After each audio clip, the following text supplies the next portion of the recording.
Good morning. My name is Sharon Crust, and my pronouns are she, her, and I'm currently serving as your president of UUI Board of Trustees.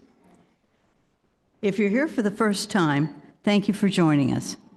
We look forward to getting to know you, and we invite everyone in the sanctuary today to join us for our in-person coffee hour and pitch-in lunch immediately following the service. During our service, there's a time for sharing the joys and sorrows of our lives with one another. Cards for sharing your joy or sorrow are on the table by the entrance to the sanctuary.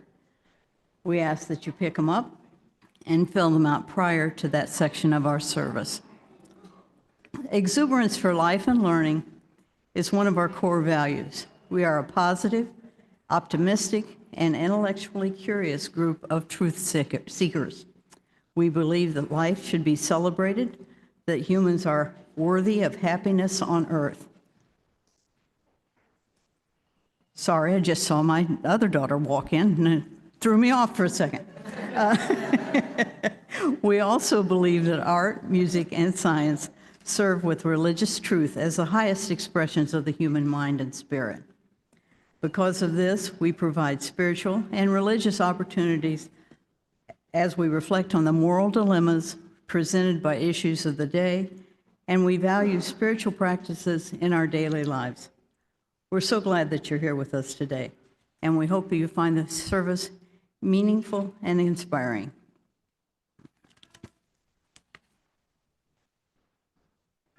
And Sylvia.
Thank you, Sylvia.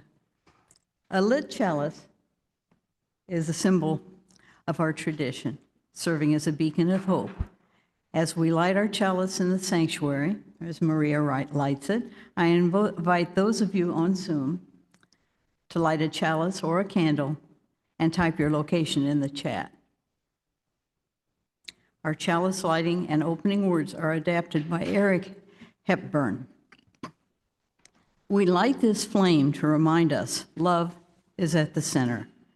As we grow and connect, mature and deepen, love remains the center. When the light of truth burns all else away, it is love that remains at the center. Come, let us join with love and worship together.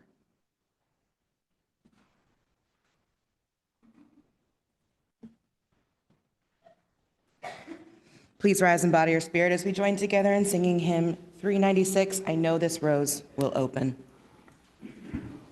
This is going to be sung as a round in 2 parts. We'll sing it through all together one time. Second time, it'll be in 2 parts. This will be part 1. You guys are part 2. When you see that little 2 in your music in the second measure, that is where part 2 will come in. I will cue you. Don't worry. All right, all together one time. Rose will open. I know my fear will burn away. I know my soul will unfurl its wings. I know this rose will open. I know this rose. I know this rose will open. I know my fear will burn away. I know my soul will unfurl its wings. I know this rose will open.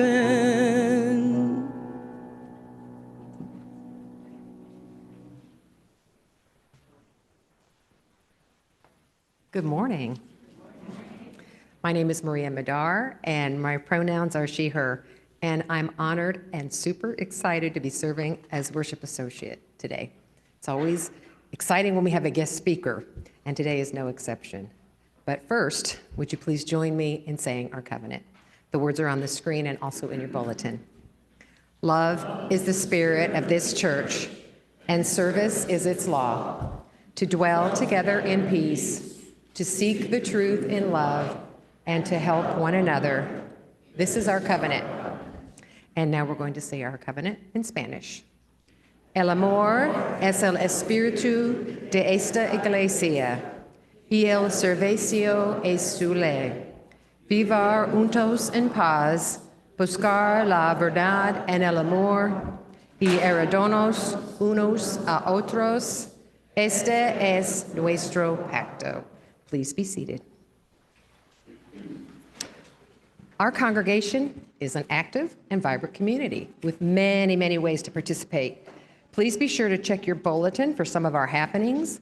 And the bulletin is a trick bulletin today, if you noticed. Keeping you on your toes. First announcement is about our dinners for 8. We've got one coming up this Saturday and then another one the following Saturday, the 22nd.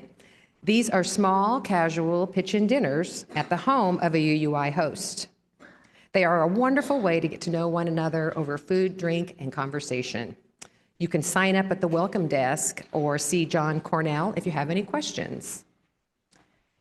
Next announcement regarding the Indie Folk Series. Diana Davis, who was a former UUI music director, will be performing next Saturday as a member of Baba Yaga's Stew, a musical group that does Eastern European and world music at the Indie Folk Series. Tickets are available at the Indie Folk Series website. And now I'd like to invite Ray Wilson and Alex Irvin up for a couple more announcements.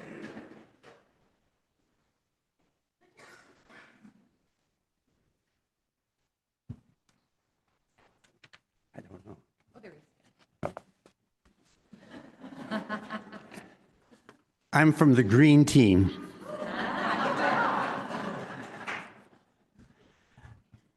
I'm here this morning to talk about 3 things, basically 3 asks. The first one's really easy. In your bulletin, you should have gotten a little slip of paper like this. We did this last week as well. And basically, we're asking the congregation to guess how many dollars we spent for energy conservation here in this congregation since 2008. So put your information there, and then there's a box out by the exit door, and you just drop it in there. I'm going to give you a big hint. One guess last time was 0, and one guess was 500,000. It's between the two. And I'll tell you one more thing, that on Thursday, this next week, when eBlast comes, you scroll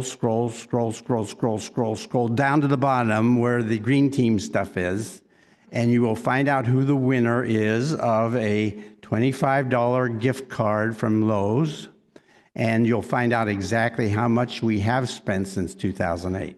So that's the first thing, easy thing to do. The second is just about as easy, but it's more, you got to do it. The green team needs some direction for this next year, and so we are doing a survey. And on the table around dinner and back on the wall, there's going to be a QR code, and then you use that QR code, and it's going to take you to a survey. And it'll take you at max 3 minutes to do the survey, and I promise that because people always lie about those surveys things. Anyway, so please do that. That's going to give us the guidance we need. The third thing I'm going to talk about is more challenging, but has potential to be very fulfilling. And before I tell you what it is, I got to give you a little bit of history. In 2008, that followed 2 years of really intense work by this congregation. We were awarded or credited as a green sanctuary by our national organization, the Unitarian Universalist Association. And as we were going through this work, we were helping other green teams form in other congregations around Indianapolis and in Indiana. And that ultimately became Hoosier Interfaith Power and Light. And now it's Faith in Place, which covers 3 states, Indiana, Illinois, and Wisconsin. So we have a reputation. We are known around the state and beyond for being very involved with environmental stewardship. So we want to take this a step further and build on our reputation, and we need your help. We want every member, friend, and youth in our congregation to write your thoughts, worries, dreams about the meaning of environmental sustainability in relationship to the future of humanity on the planet. I'm going to say that again. We want you to write your thoughts, your worries, your dreams about the meaning of environmental stewardship in relationship to the future of humanity on the planet. We'd like your contribution to be distilled down to the essence, perhaps like a free-form poem, and no more than a half page. So then what are we going to do with this? Well, we're not quite sure, but we think we're going to publish it. We don't know how, but maybe in a little book that we can all enjoy and learn from each other. And we might give some to our state and federal legislators. We certainly will give that, if we do it, to other congregations as an inspiration for them to do something similar. So we need you to do this, and we need you to do this by the end of February. Talk to you for more information? Yes. Great, thank you. Okay, so we'll be getting some more information out to you about this. But by end of February, we'd like to get your contributions. Type it up. Here's memory. This is brain training. Send it to greenteam@uui.org. Can you remember that? Okay. We want one more thing. We want your name and we want your age. And if that's a resistant thing, why the age is more important than the name. We want to see how the responses vary over our time on the earth. Okay, need to get finished. I think that's it. we got to count on you. We can't do it ourselves. The green team really has our neck stretched out on this one. This is a big deal. We're taking a risk. You can help us out. Thanks.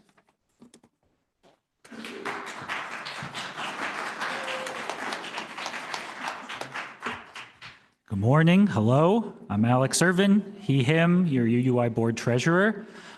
So I'm not originally from Indianapolis, but I'm told in May on the west side of town, there is a race that lots of people go to. And because there are lots of people going there, they need lots of help running it.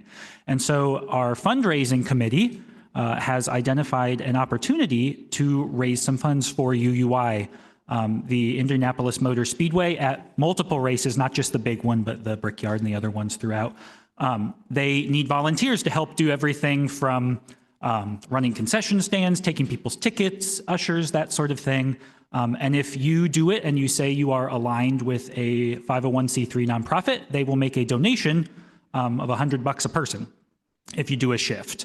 And so we have identified this as a possible way to get some more funds for UUI.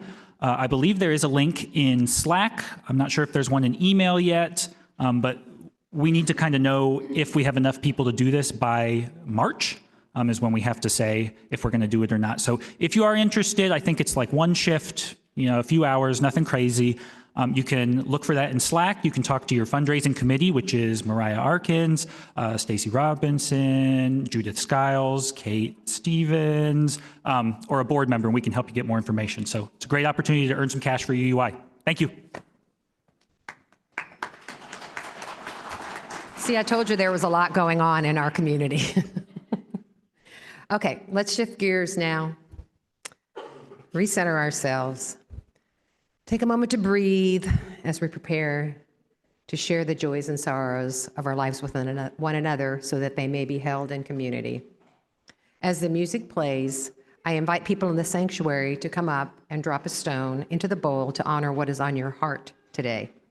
You can use both sides of the table. If you have written your joy or sorrow on a card, please leave it in the basket right here at the table, and it will be read aloud. For those of you on Zoom, we invite you to use the chat feature and enter in all caps either joy or sorrow, plus your name and pronouns at the beginning of what you are sharing if you would like me to read it aloud here in the sanctuary. You can also symbolically drop a stone into the bowl by typing drop stone or just DS into the chat. Let us now share our joys and sorrows in community together.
We have many joys and sorrows to share today. Jim Altman has a joy. In the company of friends and loved ones, I enjoyed a marvelous dinner theater performance last night. Brittany Fukushima shares a joy. Last Sunday, her partner Dustin took her skiing for her birthday. He proposed while we were going up the lift. Congratulations.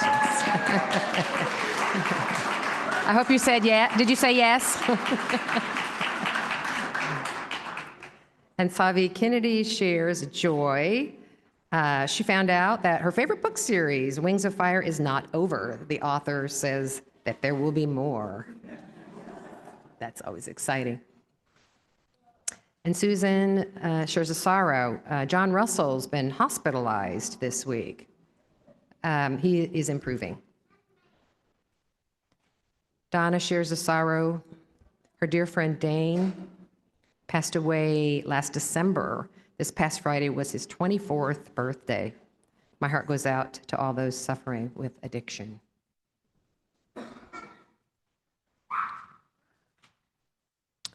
And is it Lena Johnson? Lena Johnson has a joy that she visited new churches where she's lived. Did I get that right, Lena? Okay. And Finley shares a joy. He lost a tooth, and he got Minecraft minifigures for his 7th birthday. That's fun. Kate shares a joy. Super proud of June Stevens for performing a solo on snare drum at ISMA Solo and Ensemble yesterday. They got gold. Woohoo! Congrats. And Mackenzie Altman shares a joy. Today is her husband Jim's birthday. Happy birthday, Jim. Though they may not be shared today, we know that there are many more joys and sorrows that remain in our hearts and in our minds. So let's pause now for a moment of quiet meditation or prayer to honor the joys and sorrows that were spoken, as well as those that remain unspoken.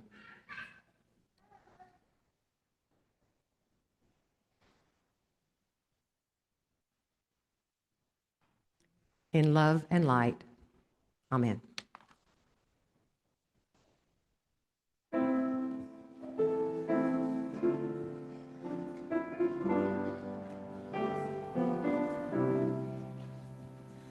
Spirit of life, come unto me.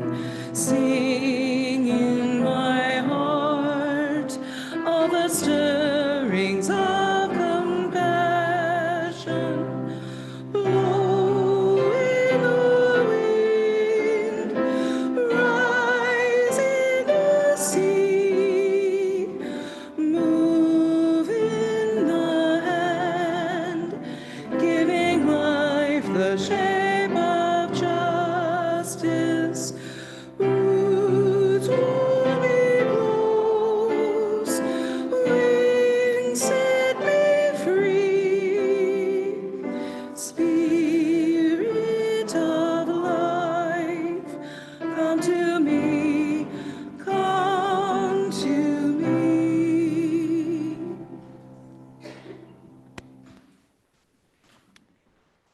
Good morning, everyone. I appreciate the enthusiasm. So anyone of any age is always willing to join me up front. Welcome to join me up front for the Words for All Ages. What are words? They just do what they want sometimes. Good morning, everybody. Good morning, Lena. Good morning, Charlotte. Good morning, Crow. Good morning, Catherine. So nice to see everybody. I was wondering something.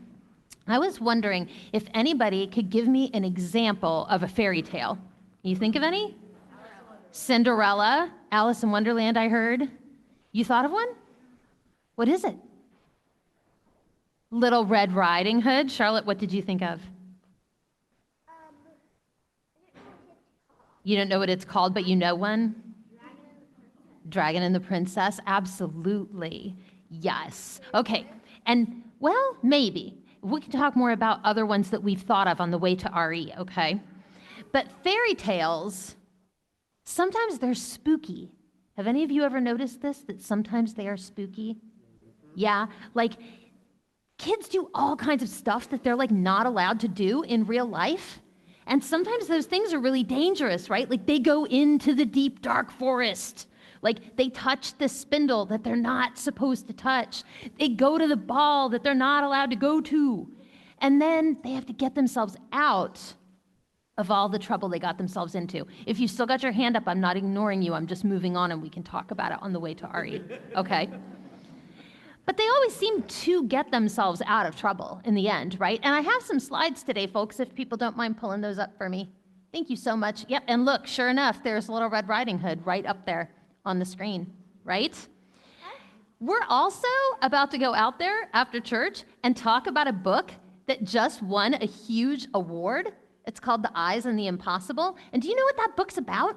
What? It is about a dog who is not where he's supposed to be, who does not do anything that he's supposed to do, and he's constantly escaping the authorities. True story. But he's like the best good dog.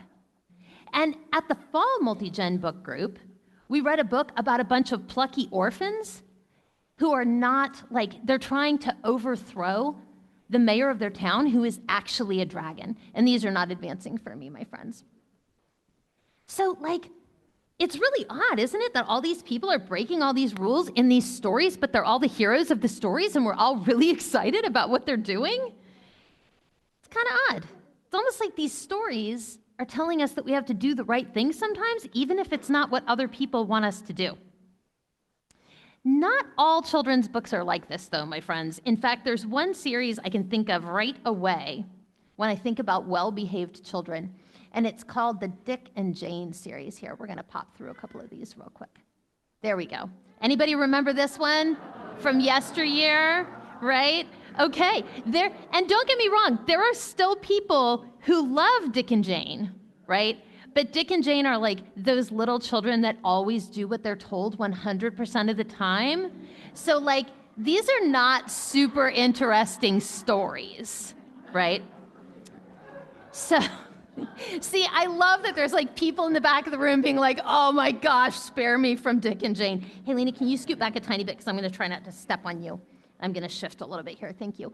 So how many people here remember a PBS show called Between the Lions? Anybody? Yeah, Gen X parents know, definitely, right? And there was a segment on this show called Chicken Jane, okay? Chicken Jane is different from Dick and Jane. You still have these two children. They're named Scott and Dot, right? And they're big rules followers, right? But they have a pet chicken, and she has to keep saving them in every single episode, right? So they're like, oh, that moose is loose. And she writes, vamoose, right? Because they're not curious, right? They're just standing there. And then, of course, they're like, oh, we should vamoose. Chicken Jane told us to. And then here comes this huge moose. And what happens? They get out of the way. But the moose runs into Chicken Jane. Whoop. Now we're skipping slides. And so she flies up in the air and she goes over the moon. And they're like, look, Chicken Jane is going over the moon. We are not going over the moon. Thank you, Chicken Jane.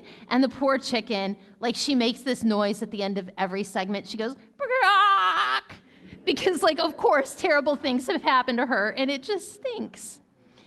And I think that Chicken Jane is like a really important counter narrative to Dick and Jane. Do you guys know what a counter narrative is? Okay, a counter narrative is what you get when you ask what if the story I'm being told isn't the true story? Okay, so what if in Little Red Riding Hood, that grown-up that's insisting that she's grandma is actually a wolf, right? What if the mayor of our town is actually a dragon? What if not asking questions like what's going to happen when that moose gets over here is actually a really bad idea? This is the power of stories. They're full of counter narratives and rule breakers. And that's one of the reasons that UUs are very against restricting what you can read, because we know how important those stories are. We know that those stories teach us that, like, maybe people who make their whole house out of candy are like a little bit sus, right? Like, maybe locking kids in a tower to keep them safe is not an effective parenting strategy. Like, maybe sometimes that kid is right and the emperor has no clothes, right? So these stories, right, they're not just stories, they're guidebooks. They are there to teach you to ask the difficult questions and to trust your gut. And your gut is that squishy part right below the middle.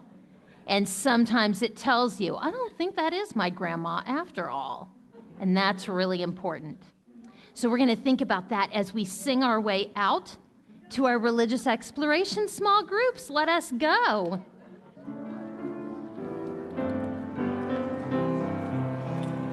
May your mind be open to new learning.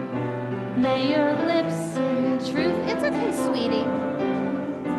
May your heart morning and your hands do the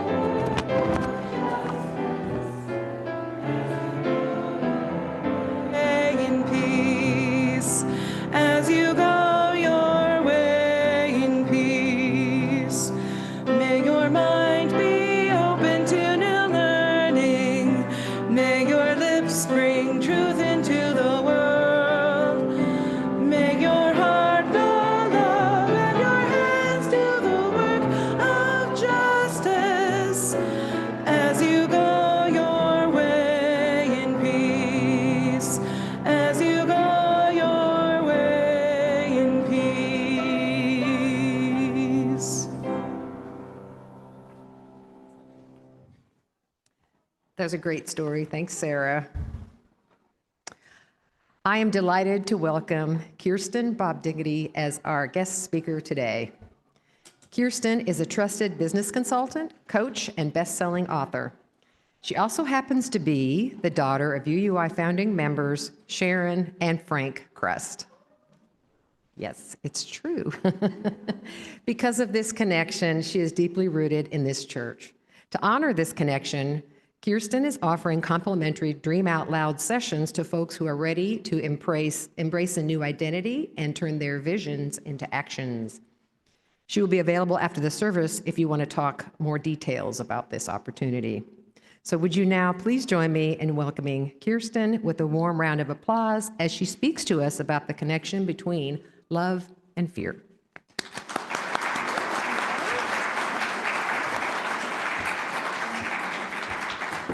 Good morning, everybody.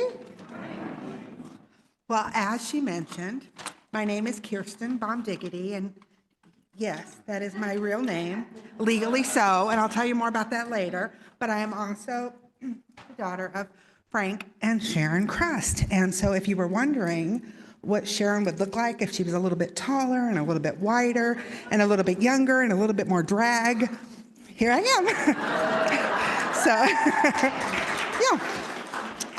So let's see here. Today we're going to talk about fear. We're going to talk about protection. Oh, excuse me, my phone's ringing. Hold on just a second. It's my brain.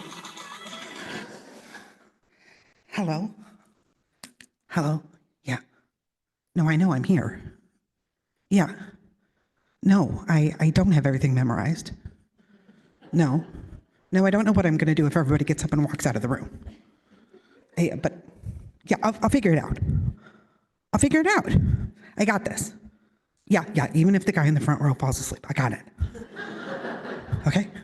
All right, I gotta go. Okay, bye. Sorry. Okay. Okay. Get back to it. Okay. So here's the thing.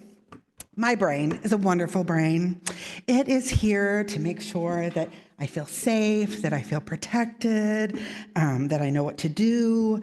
But the one thing that a lot of us don't really realize is that our brains don't give any heck at all about us being happy. Not one bit. That's not its job. Its number one job is to keep us safe. And so even when the phone is ringing and let's see here, sorry about that. Our brains aren't designed to make us happy. They're not wired for fulfillment. They're not wired for joy. And they're certainly not designed to help us make sure that we're living our best life. They have a singular purpose, and that's to make sure that we're breathing, to make sure that we're safe from threats, so that when the bear is coming, we know to pick the bear.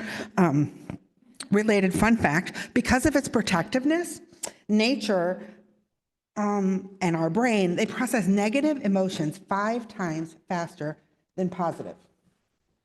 5 times. 5 times. Our brains are just wired to figure out what is going to keep us in danger. And so today, I brought this little bus today. And for those of you who don't know that the whole family's here, we've got my sister here, but we also have my sister Terry, who was a bus driver. So Terry, if you want to like give this a check out when we're done. Okay, so this is my little bus, and I'm going to use this as an analogy today. I also have a bunch of bags that I'm going to like have certain references to. So I'm going to need some volunteers. And so I'm going to need 4 people to just come up and open a gift bag. You don't have to come up to the mic unless you want to sing a beautiful song. And then from there, we're going to just talk about how that ties into this whole brain fear analogy thing. So, like being on a bus, every previous or current version of you is like a seat on the bus. And so picture that this is your life. And this person in the front is the one that's making the decisions. And every once in a while, you'll look up, and the person that's sitting in the front driver's seat is the 5-year-old that walked into the room and looked around and had to figure out what everybody's moods were before they could decide whether it was safe to speak. Sometimes that's the person that's making the decisions on your bus.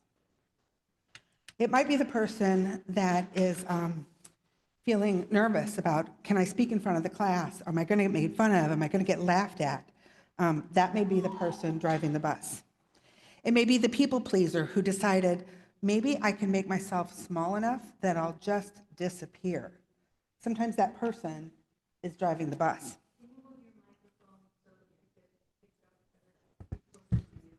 There we go. Thanks. And then other times, there's an overachiever that's sitting there that says, you know what? If I do everything just right, I'm going to be able to live authentically and be accepted for who I am by the people that I love, and they're going to love me back, and it's going to be okay. That's the person that's driving the bus. And today, there are lots of you who are maybe looking at different identities that you're planning on taking on to yourself, whether you're looking at taking on a new job or mourning the loss of someone close to you or leaving a relationship. I want you to know that when that comes to it, with the identity that you're looking at, that there is fear with that, but there's also hope. And so that's why we're going to talk about that today. We want to start running away from the stuff that we're afraid of, and we want to start running towards the stuff that we're dreaming about. So I've got 4 gift bags. And whenever I say help, that means I need somebody to come up here and open up the gift bag, and then I'll explain what it's about. So, help. Yay! Okay, yes. Okay, now, she isn't the only one that gets to participate. So now, Cindy's here. So we're going to say, Cindy is going to come in with this, like, game show contestant energy, or maybe like Sherlock Holmes, who's just found the most amazing clue. She's going to present what's in the bag, and then all y'all's job is to act like she has just like cured cancer or something, and we want appropriate oohs and ahs so that she gets that dopamine fix. Okay, you ready, Cindy? Yes. Okay, there you go. Okay. And you get to take this. I get to keep it. Yeah. I mean, these are some high item. Okay, the Tootsie Rolls aren't part of like, that's just like bribery. So, yeah. Okay. And I will take that house made out of candy, by the way, so. Warning, hazardous. This product contains a button cell or coin battery. Okay, we're gonna put that back in there. We're just gonna focus on what that is. This is a phone. No, It's a calculator. a calculator. Yeah.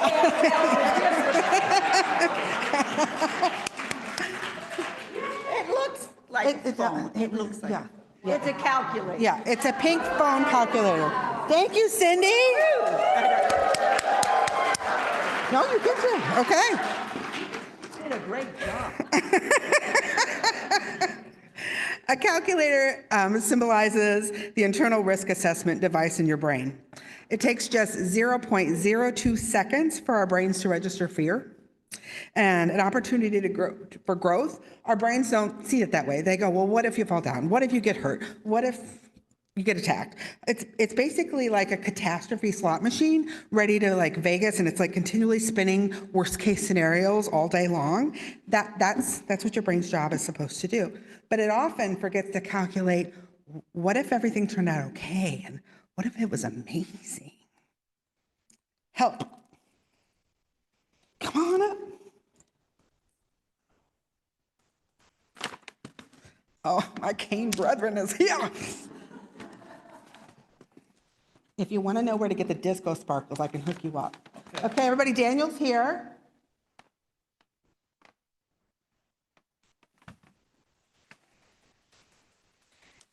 And I think this will fit on top of your coffee. I needed this yesterday for my birthday. Happy belated birthday. Daniel's looking kind of fly. Okay. Daniel, thank you. This is for, the sparkly headband is to remind us that brains want us to stay small. They want us to stay safe. So this is a reminder you get to shine and your story matters. And I'd like everyone to repeat after me, I get to take up space. I get to take up space. Heck yeah. Okay.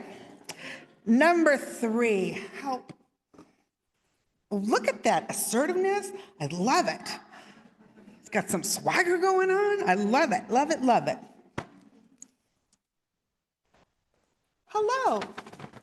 Thank you for joining us. Let's see what the contestant wins today.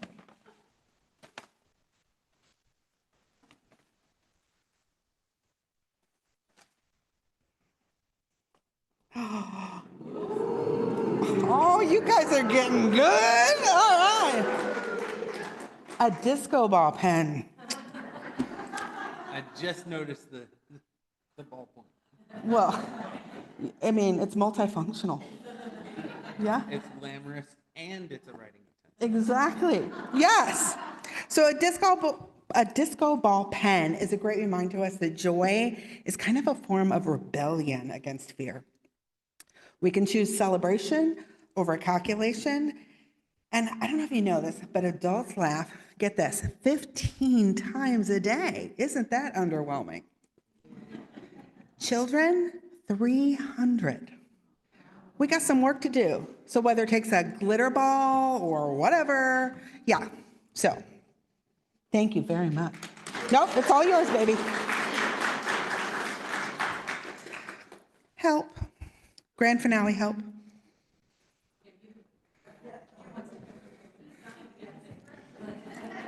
We had to, my friend here with the beautiful adornment above the golf cap, his birthday was yesterday, and your birthday's today? That's right. And my birthday was on the 1st. We've got good company in here. Okay, here we go. Happy birthday. Oh, thank you.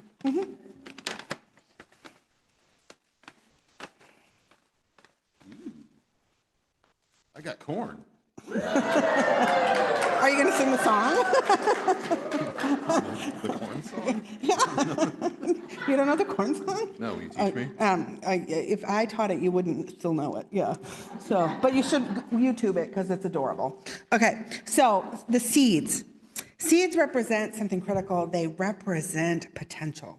They represent that brains aren't designed to help us grow. They're actually designed to just kind of help us stay buried. So smart seeds know that sometimes the safest thing we can do is to just crack open and grow.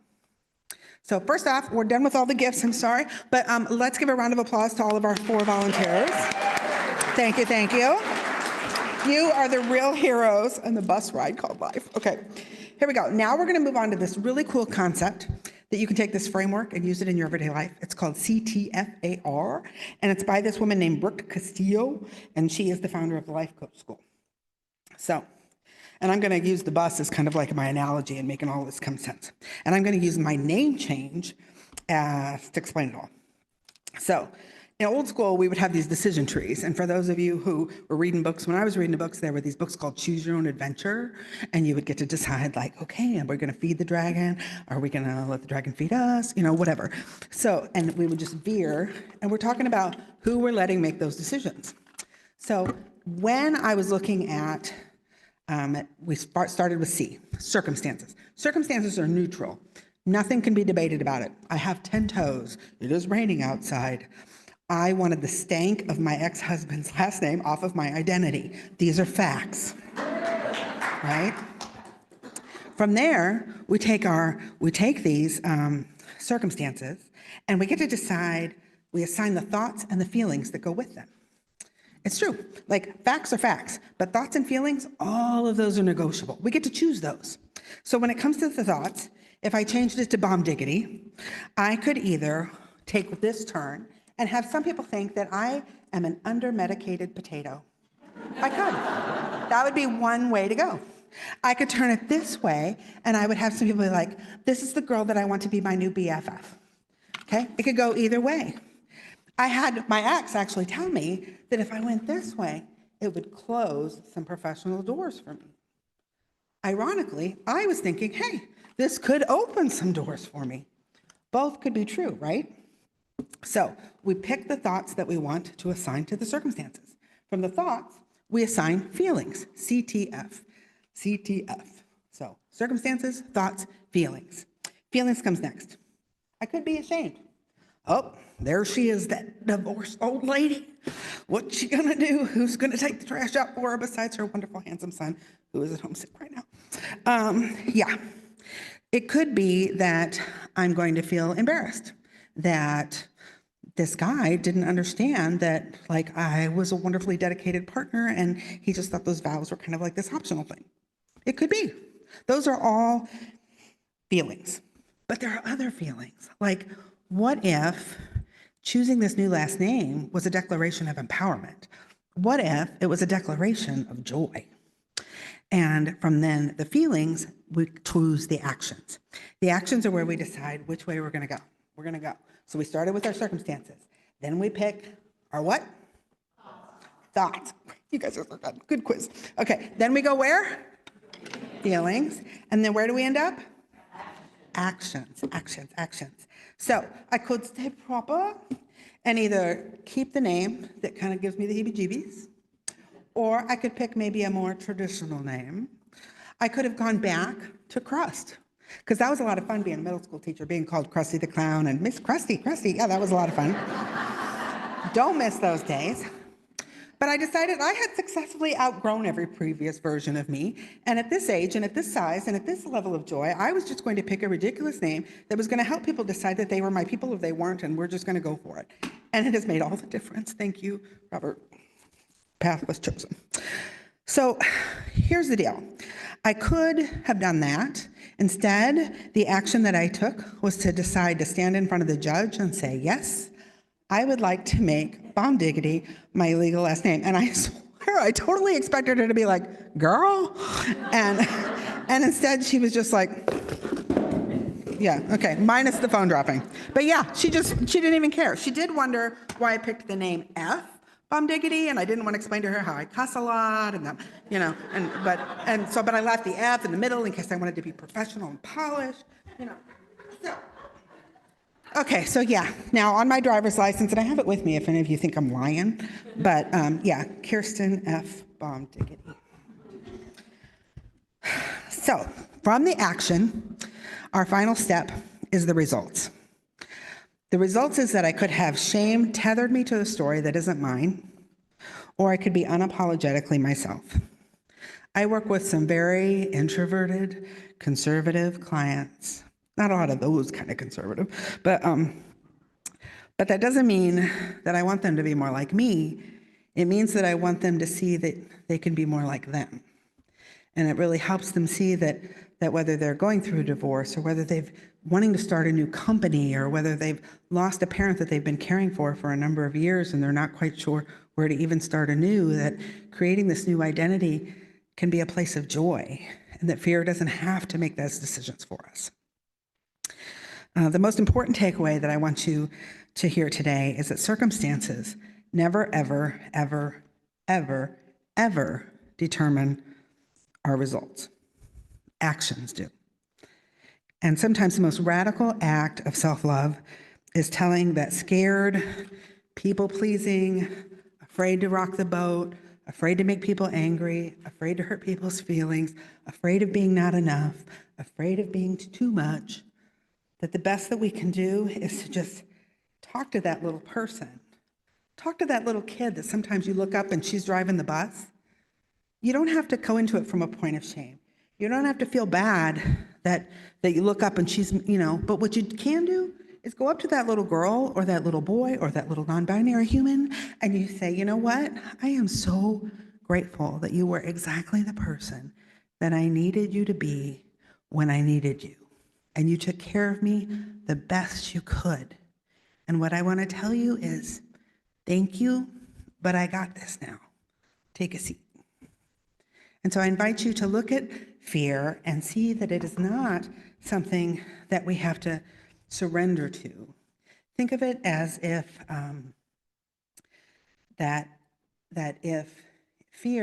sometimes we think that brain is our boss. We are the boss. Brains are like our employees. And so just remember that we have to work together as a team.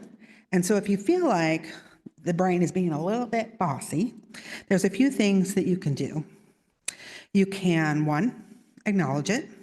So you don't want to attack it. You don't want to say, you're wrong, like it's just head against the wall. But what you can say is, I hear you, thank you. Now let's look at this a different way. And then the second way is to reframe it. So instead of saying, what if I fail? You could say, what if I succeed? If I went out on this business venture to become a consultant, to become a coach, and all of my clients just were like, crickets. My pipeline went dry. I could have gone back to court and gotten a new last name, so what? The joy is in making a decision. It's amazing how many cool things fall into place just by having the courage to dream a big dream and make a decision. Right or wrong, make a decision. Get out of that dirt where you're just hunkering around trying to figure out if you're going to be a seed. So the third thing that you can do is replace the risk calculation with a possibility calculation. And finally, take those micro risks. Growth can mean small, calculated steps outside of your comfort zone. My son Felix isn't here today, but when he was in middle school, he had crippling anxiety, and it was to the point where he would make himself sick, trying to talk himself into going into the building. And I'm sure if any of you have parents, there's a lot of kids out there that are really struggling with anxiety right now, especially what does post-COVID school look like anyway? And you know how sometimes your kids will say your words back at you and it kind of stings, but it kind of makes you a little bit proud? And he would say to me, let me guess, this is a safe way for me to be uncomfortable? And I'm like, yeah. And then I'd kick his butt into school. Yeah. In short, make sure that you're seeing yourself as the boss of you. See your brain as the employee. Life's too short to stay parked in the driveway. And and as Maria mentioned, I do 30-minute, just dream your dream out loud sessions. They don't cost anything. If you're starting out on something and you just want a thought partner to just be like, where do I go from here? Set up some time with me. Let's talk. Let's dream that dream. I love that. No obligation, just some time, but I'll be out there. I did write a book that came out in October called Divorced After 40, a blank yes guide for women rewriting their second act. So I have some of those if you're interested as well. But either way, I'm really glad to have been here, and I'm glad, Mom, I didn't cuss once, not one time. Yeah, and I think I think I'm okay. Yeah. So, and thank you all for letting me come in today. It's been a pleasure to be back. And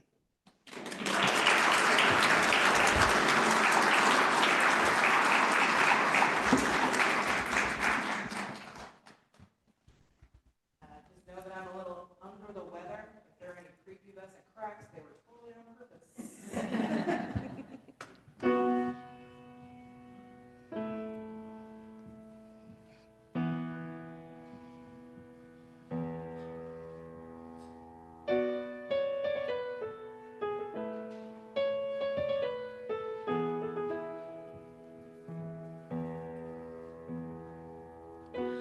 I look into the window of my mind,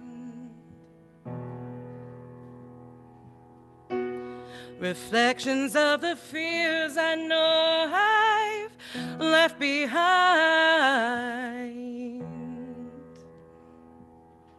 So I step out of the ordinary. I can feel my soul ascending. I'm on my way, can't stop me now. And you can do the same, yeah. What have you done today to make you feel proud? It's never too late to try. What have you done today to make you feel proud?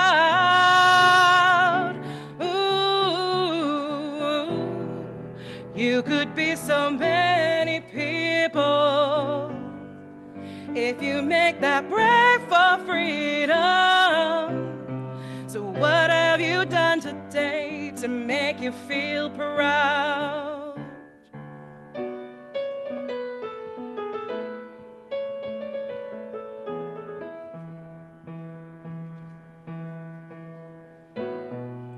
Still so many answers I don't know.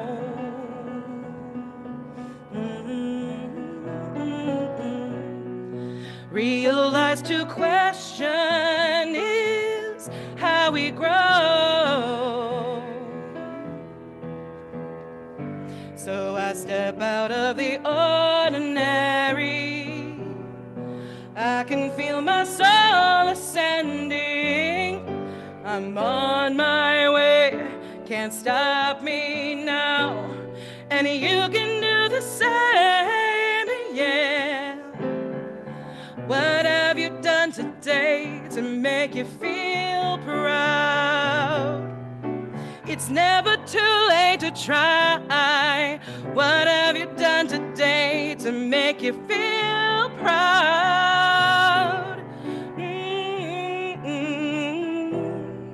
You could be so many people if you make that break for freedom. So what have you done today to make you feel proud? Yeah, we need a change. Yeah, do it today. Yeah, I can feel my spirit rise and change. Yeah, we need a change. Yeah, so do it today. Yeah, 'cause I can see a clear horizon to make you feel proud. Let me hear ya, let me hear ya. So what have you done today to make you feel proud? Ooh, 'cause you could be so many people if you make that break for freedom. So what have you done today to make you feel proud?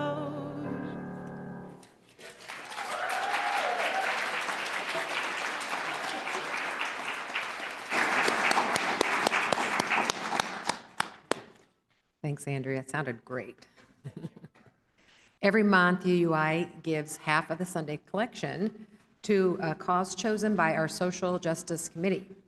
This February, the Share the Plate offering will go to the American Civil Liberties Union. The ACLU is a nonprofit organization that works to protect the rights and freedoms of all people in the United States. The ACLU's mission is to defend the rights guaranteed by the Constitution and laws of the United States. They work with Hoosiers in their communities and in the State House to defend free speech, the right to access abortion, racial justice, LGBTQ rights, and disability rights, as well as protecting human rights for people who are incarcerated. Living our UU values of justice, equity, and compassion, we support the ACLU in safeguarding civil liberties and human rights for everyone. You can give on your smartphone, yes. You can give on your smartphone by texting the dollar amount you want to give and the word share to the phone number, which is in the Zoom chat and also in the bulletin. You can also give on our website at uui.org. Here in the sanctuary, we have ushers that will come around and collect donations. The offering will now be gratefully received. May it be joyfully given. And thank you in advance for your generosity.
Thank you, Sylvia. Our closing words today are adapted from Rebecca Savage and myself. As we come to the end of service, may you depart from our time together, buoyed by the spirit of life, delighted by the warmth of our gathering, and renewed in soul and mind. Commit to stepping into a deeper connection with yourself.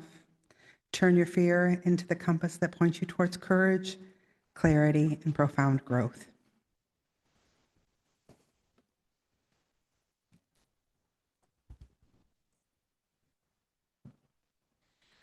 Please rise in body or spirit as we join together in singing hymn 118, This Little Light of Mine.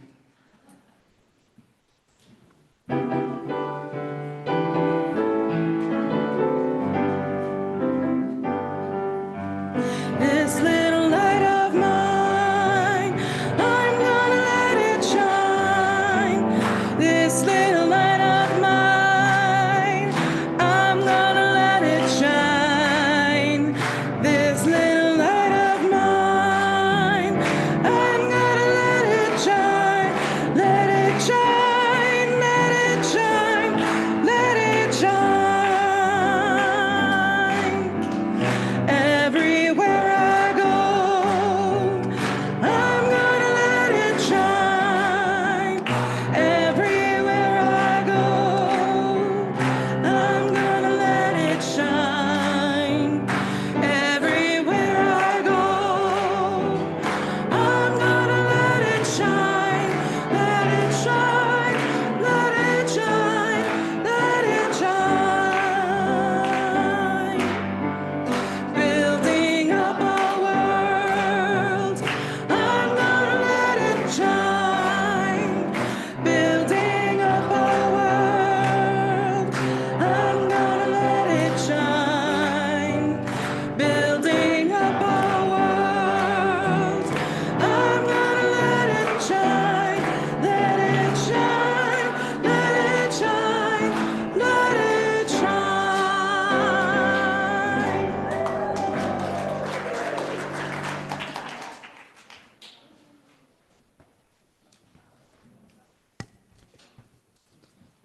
I feel like Grover, don't forget to turn the page. Please join me in our chalice extinguishing words on the screen and printed in your order of service. You extinguish the flame of our chalice, but not the light of understanding, the warmth of compassion, or the fire of commitment. Let us keep those with us until we meet again. Go in peace.